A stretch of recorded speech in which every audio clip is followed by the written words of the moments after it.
খোঁজাখুঁজির পরে মোবাইলটা পাওয়া যায় আমার স্যারের পকেটে। না মানে এমত অবস্থায় ওই দুপুর বেলা আমার স্যারকে দোষী সাব্যস্ত করে তাকে ছিল ছাপ্পন মারে সার্টিফিকেট ধরাই দেয়। তাই আর তার আর জীবন স্কুলে যাওয়া লাগে না।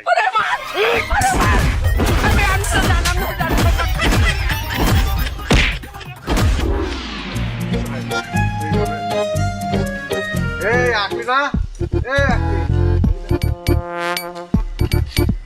আসসালামু আলাইকুম স্যার। ওয়ালাইকুম আসসালাম। তুমি কি শুরু করেছো? তুমি করতে আমার বাসায় কাজ। এই তুমি এই যে নির্বাচনে দাঁড়াইছো, তুমি নির্বাচিত হয়ে কি করবা? যে জায়গা রাস্তা নাই হেইনে রাস্তা হরমু, যে জায়গা নদী আছে হেইয়ের উপরে ব্রিজ করে দিমু। এ পাগল হয়ে গেছে। আমাকে এলাকায় কি নদী আছে যে তুমি ব্রিজ করবা? স্যার ড্রেনের পাড়াটা শিলাপ বানাবে সেই কথা করছে। এই ফাও কথা বলবা না। মাস্টার সাহেব আপনি এত হিংসা করেন কিসের জন্য আমারে? এখন আমি যদি নির্বাচনে জিততে যাই